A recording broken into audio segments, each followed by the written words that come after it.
Wenatchee Apple Sox, 6 games in Canada, 3 in Nanaimo beginning tonight, 3 in Victoria following this. It's a critical road trip for an Apple Sox team, Joel Norman.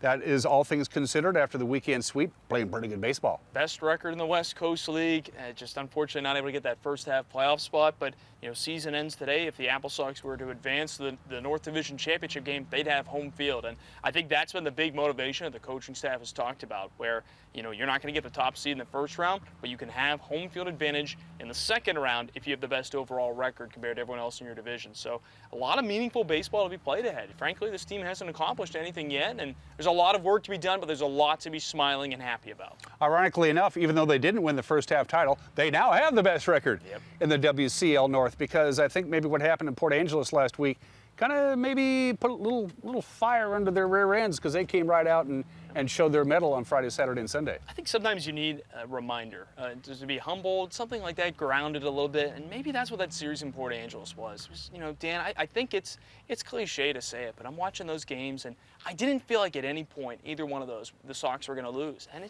that's baseball. You're not going to win every single night. You can have these long win streaks here and there, but eventually you're going to get humbled and you're going to lose some games you don't think you should. And I think that's how we felt about Port Angeles. And then it was about channeling that frustration and taking it out over the weekend against Kamloops, because maybe part of that's due to because Kamloops could have helped the Apple Sox get into the playoffs. Now I'm thinking about it too. If they had beaten Bellingham once, Wenatchee wins the first half. So maybe some of that frustration was channeled in the right way then.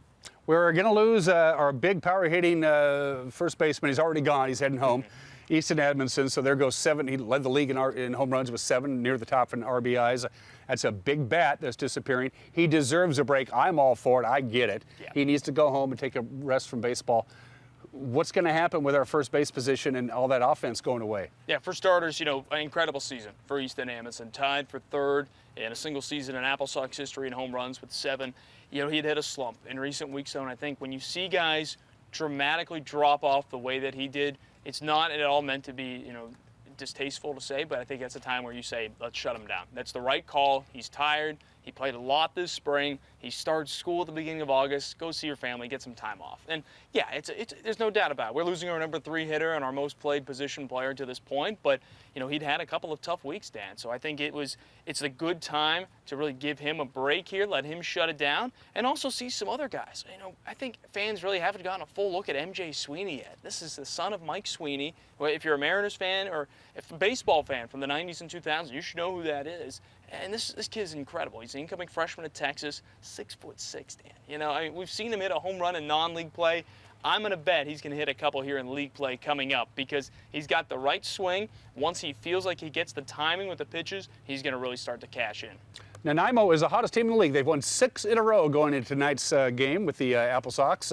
Give us a quick little, before we cut you loose, give us a quick little scouting report on Nanaimo. Oh, real good ball club. They're flying under the radar right now. They're winning games I think people were surprised by after the year they had last year, but it's such a good story for the West Coast League, because it's one thing to have a good expansion season, but it's another to build off of having a tough first year and then come out that second year and maybe surprise some people so much. So such a great story. They're going to be a tough opponent this week. We're going to be some returning players from last year, but a lot of times you don't really know what you're getting into that first time, because teams change their roster so much. So I'm curious to see what they present, because I don't think it's going to be as easy as it was last year when the Sox came in and pretty much had their way with the bats. Apple Sox in Nanaimo tonight, tomorrow, and the following day, and then 3 in Victoria before they come home for 12 home games in 15 days. First pitch tonight at 6:35, and you can listen to Joel on the call on Sunny FM.